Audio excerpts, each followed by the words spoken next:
escándalo y los videos, los audios de la vergüenza que estamos viendo estos días. Entonces, no es que no se sabía quién era Nostroza Zapariachi, como se ha dicho nosotros, ¿por qué teníamos que saber? No, este señor durante 4 años intentó llegar a la Suprema y sus antecesores dijeron, este señor no puede ser vocal supremo, por su trayectoria, por sus antecedentes. El señor contaba con propiedades y cuenta con propiedades en Miami, que no pueden ser explicadas con los ingresos de un magistrado. En segundo lugar, este señor tiene acusaciones de haber plagiado su tesis universitaria. En tercer lugar, este señor se ha dicho de manera sostenida a lo largo de los años que fue abogado de Alejandro Rebata Palma, una persona vinculada a investigaciones sobre tráfico ilícito de drogas, vinculada al cartel de Cali. Estuvo vinculado a este cartel primero como abogado del señor Rebata y después cuando se incorpora al Poder Judicial, o mejor dicho, se reincorpora al Poder Judicial, participa en una sala que exculpa de responsabilidad al señor Rebata Palma. Estos eran hechos que se sabían. ¿Cómo nos pueden venir a decir ahora que ustedes no conocían quién era César Nostroza Zapariachi, que es rápidamente nombrado por el nuevo CNM y sorprendentemente también inmediatamente nombrado presidente de una de las salas penales de la Corte Suprema? Una vergüenza no solo para el CNM que lo nombra, varios de los consejeros están presentes acá, sino para la propia Corte Suprema de Justicia y su presidente responsable de hacerle este encargo a una persona con estos antecedentes y con estas credenciales. O sea que el Perú estaba perfectamente notificado de ante quién estábamos. Entonces acá hay una responsabilidad colectiva para los consejeros que participaron en esa decisión. Y no veo cómo puedan eximirse de reconocer esa responsabilidad. Lo mismo podemos decir del nombramiento del magistrado supremo Ángel Romero, que no está en los audios, del cual no se ha hablado estos días, pero que fue nombrado por este CNM a la Suprema, como magistrado supremo, no por todos los 4 miembros, los 4 consejeros que se encuentran presentes, pero sí por el presidente y por el señor Marcelo Cubas. ¿Y cuáles eran los antecedentes de Ángel Romero? Hoy día con posibilidad de ser nombrado presidente de la Corte Suprema, nada menos. Venía de ser presidente de la Corte Superior de Justicia, pero fue procesado por el CNM anterior, el año, me parece, 2006-2007. ¿Por qué? Por haber emitido una sentencia reincorporando a trabajadores del Banco Central de Reserva que se habían retirado de la institución, digamos, con beneficios económicos especiales, que habían recibido 26 sueldos de indemnización y se habían ido voluntariamente de la institución. Varios años después recurren al Poder Judicial pidiendo su reincorporación. Y la sala que preside Ángel Romero los ampara, ordena su reincorporación muchísimos años después, cuando ya no existían las plazas, ordenando además una indemnización millonaria para estos señores cuando no habían plazas. Esto es un escándalo de tal naturaleza que el CNM destituye a Ángel Romero, no este CNM, sino uno de los CNM anteriores, y es destituido él. El señor pide una reconsideración y año y medio, 2 años después, sorpresivamente, cuando el tema había salido de la luz pública, el CNM decide remitir a la ONMA de donde venía el pedido de destitución, remite el expediente y señala que no corresponde la pena de destitución. Y le pide a la ONMA que le imponga la pena que corresponde, que en este caso podría ser cuando menos la de suspensión. Y la ONMA hace una cosa que no podía hacer, que es declararlo inocente. Y al declararse el inocente, entonces posteriormente él va a lograr, ¿no es cierto?, quedar libre y poder presentarse para postular a la Suprema. Y el CNM que preside hoy día el consejero Orlando Velázquez toma la decisión de nombrarlo vocal supremo. No sabíamos cuáles eran los antecedentes del señor, estaba calificado, no habían mejores candidatos a la Suprema que el señor Ángel Romero con esos antecedentes.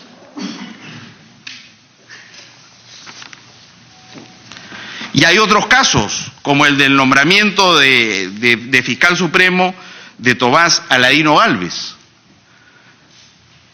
que fue nombrado a pesar de que habían serios cuestionamientos sobre manejo de recursos en el Ministerio Público en la función que le correspondía desempeñar. Un nombramiento igualmente cuestionado.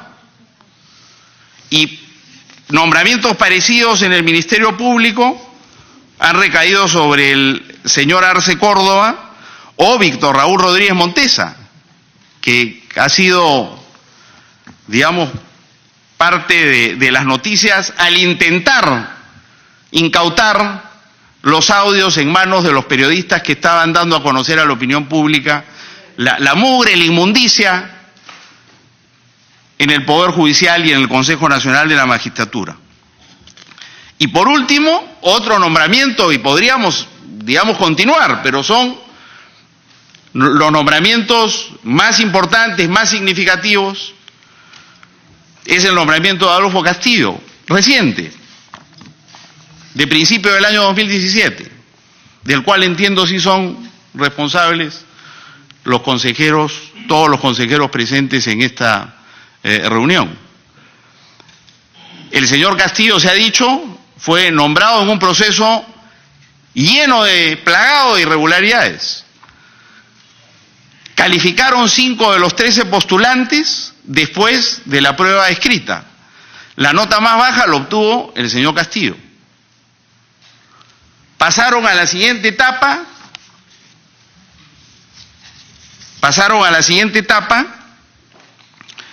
y resulta que quien encabezaba la competencia, ante las claras irregularidades en el proceso, abandonó la misma.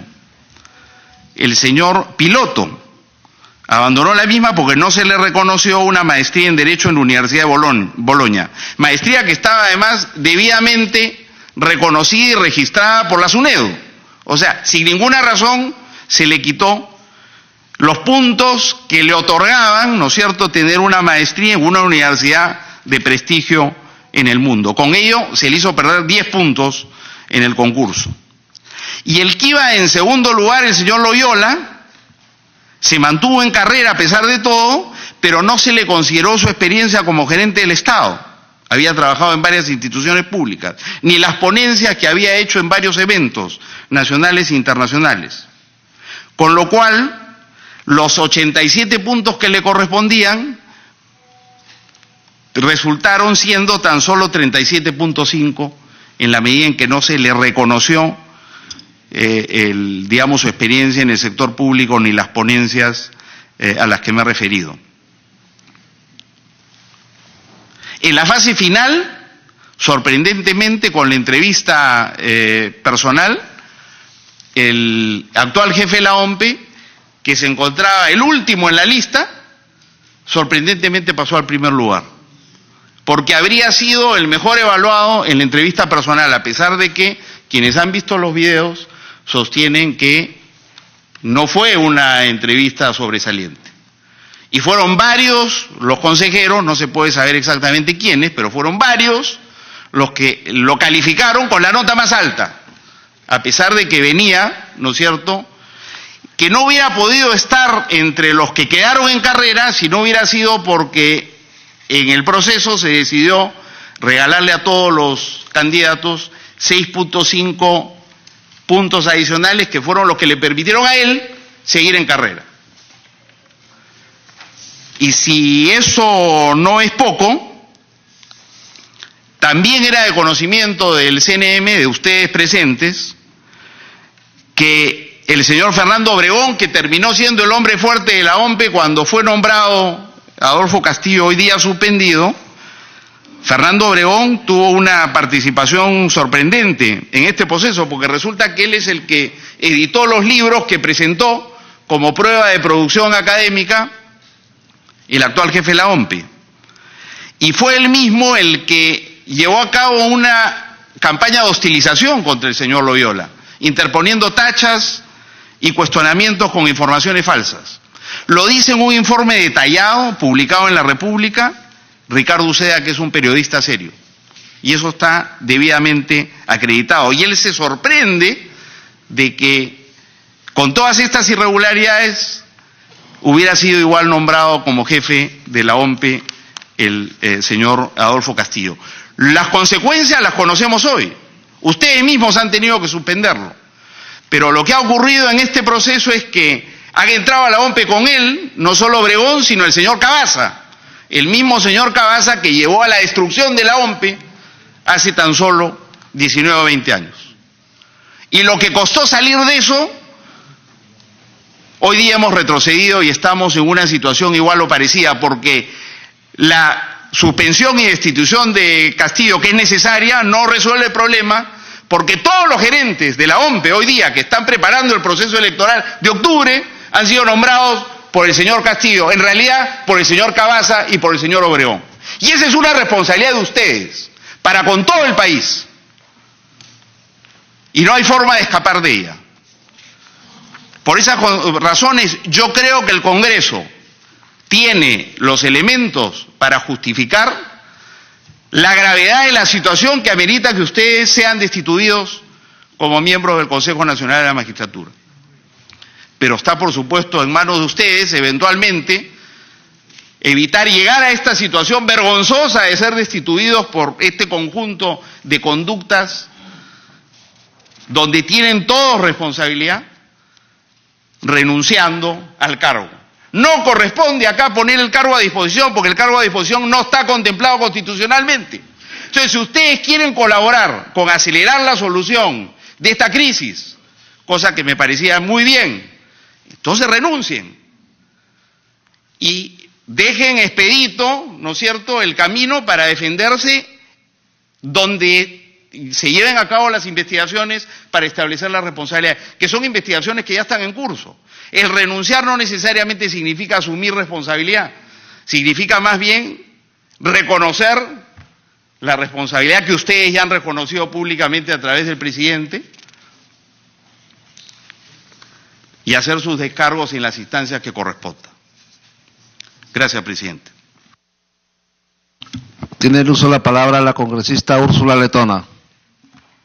Gracias, presidente. Presidente, yo creo que ya habíamos el día de ayer tenido un pequeño debate sobre el encargo que habíamos recibido de la Junta de Portavoces y la ampliación de este encargo respecto de los consejeros que hoy día nos acompañan en relación a evaluar la existencia de una falta, de faltas, de causas, como refiere la Constitución. Y yo me quiero referir a lo señalado por la congresista Glave, sin ánimo de aperturar el debate aquí, porque creo que el debate no se va a dar aquí, sino en el Pleno, en ese sentido. Pero es bueno que tengamos en cuenta que ya la propia ley orgánica del Consejo Nacional de la Magistratura tipifica qué considera como causa grave. Y es la ley orgánica la que nos da los parámetros. Entonces, yo creo, presidente, que a efectos de poder cumplir el encargo de la Junta de Portavoces, sin perjuicio de aquel control político al que se refiere la congresista Glave, y en el cual estoy de acuerdo desde el punto de vista constitucional, pero recordemos que el encargo de esta comisión es otro, presidente.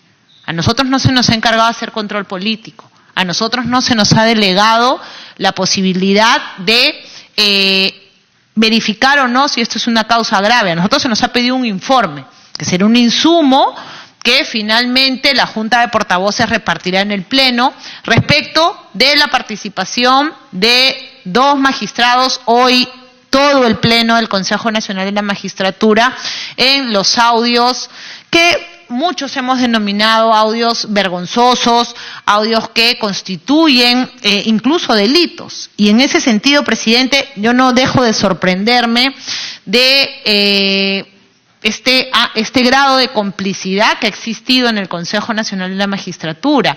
Porque si yo tomo conocimiento de un hecho ilícito, si yo participo en una reunión que considero tiene matices de hechos ilícitos, lo que corresponde es denunciarlos.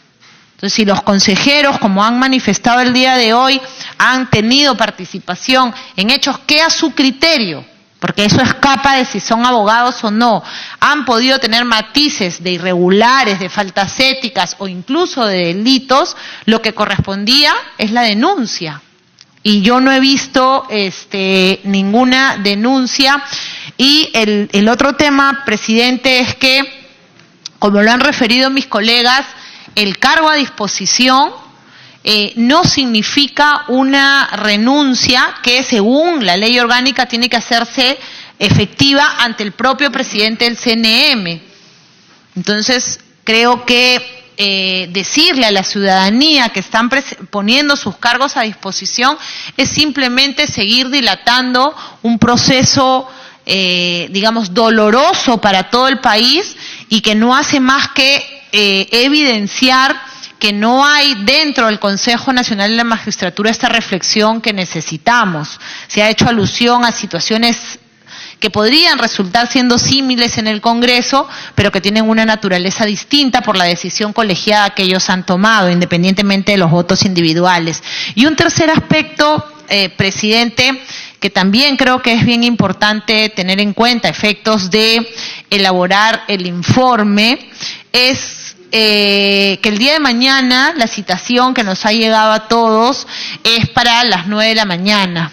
Entonces, yo no sé, presidente, si podríamos arrancar teniendo la versión del informe que usted proponga. No sé qué plazos tenemos o qué rango de tiempo tenemos, y ver si efectivamente podemos debatir el contenido de ese dictamen tipo las 11, para poder también tener un espacio de tiempo los congresistas para poder analizarlo.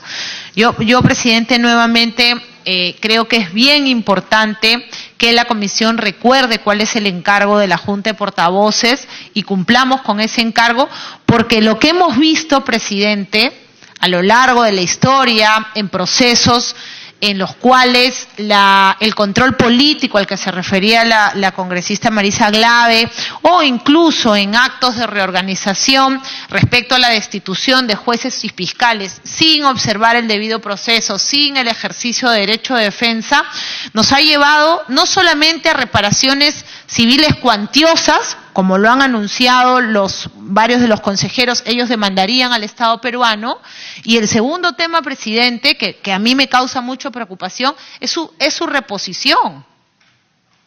Porque aquí el que pierde no somos los congresistas que finalmente vamos a tomar la decisión, nosotros vamos a tener nuestro voto en ejercicio, pero el respeto al debido proceso significa salvaguardar los intereses del Estado peruano respecto a reparaciones civiles que no podrían corresponder, y segundo, evitar que personas que no tienen que ejercer función pública, que deberían estar alejadas de la función pública en caso de comprobarse su responsabilidad, sean repuestas, presidente. Y eso es lo que ha pasado en la historia de nuestro país, en la historia reciente. Tanto el mismo Poder Judicial que vemos está involucrado en estos temas, como la Corte Interamericana de Derechos Humanos, que algunos congresistas incluso se han atrevido a insinuar, debería ser quien intervenga para designar a nuestros jueces y fiscales, renunciando a nuestros fueros y asumiendo que volvemos a ser una colonia.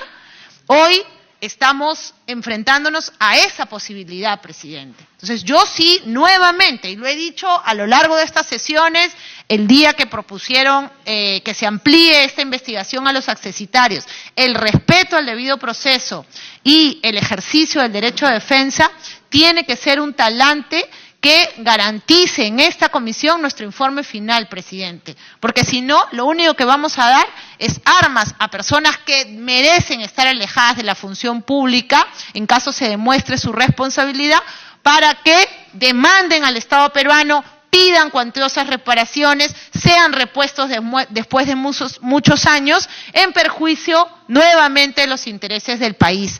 Y en ese sentido, presidente, yo creo que es bien importante también las exhortaciones que podamos hacer. He visto, y yo no voy a calificar las conductas de determinadas personas invocando a marchas. Yo creo en la institucionalidad, yo lo he dicho, estoy orgullosa de ser congresista, y puede haber congresistas que hayan cometido delitos, que hayan sido investigados en este Congreso también, pero la institucionalidad que nosotros defendemos, presidente, está básicamente por respetar la Constitución y las leyes.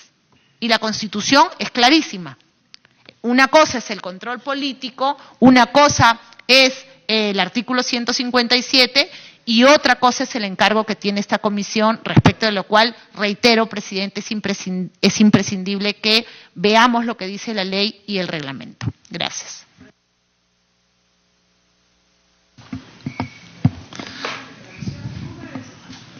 Está bien. Adelante, congresista. Gracias, presidente. Sí, sin ánimo de entrar al debate, pero ya que han mencionado mi nombre varias veces, sería importante, presidente, que varios de los miembros aquí presentes y a través del equipo técnico también recordáramos que estamos citados al pleno del día viernes, presidente, razón por la cual se debatió aquí, justo por la convocatoria del pleno del día viernes, a discutir la posibilidad de la implementación del artículo 157, presidente. Y eso es precisamente lo que estamos discutiendo. Entonces sí tiene este encargo esta comisión, y ese sí fue el acuerdo de la Junta de Portavoces, y en el marco de eso es que usted ha citado a los señores consejeros aquí presentes. Y que además, presidente, es importante que nosotros revisemos lo que el Congreso ya hizo y los debates que ya existieron acá. Y por eso es importante recordar qué pasó con el caso del consejero Efraín Anaya, presidente, que fue un caso que permitió un debate intenso en el Parlamento sobre qué cosa es una falta grave y qué cosa es una causa grave. Y eso está en el debate, en el expediente, que además entiendo está y se puede alcanzar a varios de los colegas aquí presentes, donde hay una discusión y que finalmente el Parlamento termina señalando la falta grave como un contenido que requiere tener tipicidad explícita. Y la causa grave, por el contrario, su contenido está dado por sucesos fácticos reprochables para la función pública que determina el órgano competente de control, que seríamos nosotros, presidente, en un texto que tendremos todos a la mano y que sería importante además recordar el debate constitucional. En el año 93, presidente, uno de los miembros del Consejo Constituyente Democrático señaló: los miembros del Consejo Nacional de la Magistratura no pueden ser vacas sagradas a las que nadie puede tocar. ¿Por qué? Porque ellos van a poder nombrar al Poder Judicial, la Corte Suprema, remover los integrantes de la Corte Suprema, los fiscales supremos, van a ser hombres con un poder incluso superior a los miembros del Parlamento. ¿Quiénes los van a poder mover? ¿Vamos a determinar una consulta de carácter nacional? ¿Todo el Perú tendría que movilizarse para votar a los miembros del Consejo Nacional de la Magistratura? Y entonces el propio presidente del entonces SD recoge el debate del Pleno Parlamentario y plantea precisamente que se tiene que tener la posibilidad de tener causa grave. ¿Para qué? Para que las personas puedan ser removidas y el Congreso pueda adoptar este acuerdo utilizando 2/3 de sus miembros, lo que garantizaría un amplísimo consenso, presidente. Y eso hace, como se señaló en el mismo debate, que la causa o motivo grave de remoción son, en efecto, control político por parte del Parlamento, presidente. Y creo que es importante que lo tengamos presente, eventualmente en el debate que tendremos mañana, citado por usted, y seguramente el día viernes. Muchas gracias. Tiene el uso de la palabra la congresista Úrsula Letona. Gracias, presidente, y por eso me refería que no es bueno que polemizar sobre este tema aquí, porque este es un espacio que, como bien lo ha señalado ya en su precisión la congresista Glave, y entiendo que no es abogada, le compete al Pleno del Congreso. Le compete al Pleno del Congreso, no al encargo de la comisión. Y segundo, solamente también para precisar, congresista, que el caso del congresista Anaya estaba debidamente tipificado. Y por eso es totalmente distinto a este, porque el señor Anaya se reunió con un candidato a fiscal. Entonces, cuando revisamos los antecedentes, vemos que son situaciones distintas y que por eso la invocación al debido proceso es importante, presidente, y cumplir con el debido proceso es importante, y que en el Pleno también. y se dice que estamos blindando y que queremos dilatar. El caso del congresista Anaya duró 30 días. Estamos viéndolo en menos de 10 días, presidente. Les creo que es bien... Sí, me pide una interrupción el congresista Rosas. Adelante, congresista Julio Rosas. Gracias, presidente. Gracias a la congresista letona. Presidente, esta reunión es para que los consejeros respondan a las preguntas de los parlamentarios. Pero, sin embargo, vuelvo a reiterar lo que mencioné también. Tenemos que seguir luchando y condenando todo tipo de corrupción, venga donde venga, sí. Pero nunca podemos olvidar el debido proceso. Porque hay gente que dice que se vayan todos. Yo les hago una pregunta, ¿y quiénes van a entrar? ¿Amigos de quién? Todo lo demás. Entonces no se puede desestabilizar el orden jurídico y democrático. Me sorprende a mí que gente que dice hay que respetar la institucionalidad, la democracia y todo lo demás, llegó a este momento, se olvidan de lo que dijeron. Presidente, cuando la Constitución y las leyes nos dan los parámetros, nos guste o no nos guste, hay que educar a las personas. Cuando el presidente Pedro Pablo Kuczynski incurrió en faltas y había evidencia y todo lo demás, algunos decían que se vayan todos. O sea, ¿se iba a ir el señor Vizcarra, la señora Mercedes Arauz? No. Se van uno por uno y se trata uno por uno. De la misma manera aquí en el Congreso. Si hay congresistas que vayan, no vamos a decir que se vayan todos los congresistas, que se vayan los accesitarios. Si todavía no han asumido. A mí me parece que estamos, presidente, cayendo a un extremo. Sí, que se juzgue con objetividad, con imparcialidad, se abrió. Y esta comisión, presidente, no está fungiendo como comisión investigadora. Porque para eso, en 10 días es insuficiente. Es una comisión que está haciendo el trabajo que se nos ha encargado de indagar, averiguar, citar, y elevamos nuestro informe al Pleno. Porque si es una comisión investigadora, se requieren facultades especiales, todavía habría que levantar el secreto telefónico, y no se ha hecho. Entonces no confundamos, presidente, vamos a elevar el informe de esta comisión al Pleno, y ahí podremos debatir y discutir. Gracias, congresista letona, gracias, presidente. Claro, congresista Glave. Muchas gracias, congresista letona. Presidente. Adelante, congresista Marisa Glave. Le pedí una interrupción a la congresista letona. Diríjase a la presidencia, por favor, congresista. Gracias, presidente. A ver, creo que es importante, presidente, que entendamos que este Parlamento sí ha recibido un encargo y esta comisión sí ha recibido un encargo. Y lo que tendremos que votar mañana es si los que estamos acá creemos que el informe que va a preparar el equipo técnico es un informe que incluye una valoración de si hay una causa grave o no. Eso es lo que ustedes tendrán que determinar. Y eso lo elevaremos al Pleno. Quien determine es el Pleno, sí, pero en esta comisión habrá que votar el día de mañana. Si es que creemos que hay causa grave o no hay causa grave. Varias de las preguntas que ha hecho el congresista Lescano, que ha hecho el congresista Gino Costa, determinan claramente que hay un colegiado que no ha resuelto, presidente. Y ese es el tema. Y entonces, por ejemplo, sí, preguntas concretas, se les han hecho varias, y yo quiero repetir una que en parte hizo el congresista Lescano, que sería importante saber, preguntarles a los consejeros aquí presentes si estuvieron en la sesión del 12 de febrero y atestiguaron el intercambio entre el consejero Morales y el consejero Aguila sobre la reunión el 2017 en la casa del señor Aguila, reunión en la que en teoría el señor Aguila señala, ¿no es cierto?, que el congresista Becerril pedía una intervención directa para que se votara por el congresista Gutiérrez Pede, presidente. Y quisiera saber si los señores estaban presentes y si podemos tener claridad sobre ese punto, porque ese punto también se está discutiendo. Porque, presidente, ¿hay que seguir el debido proceso? Por supuesto.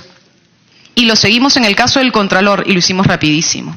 Y yo creo que sí lo hicimos en el caso del congresista Kenji Fujimori y lo hicimos rapidísimo. Y ahora, presidente, también creo que estamos cumpliendo ese procedimiento. Adelante, congresista Úrsula.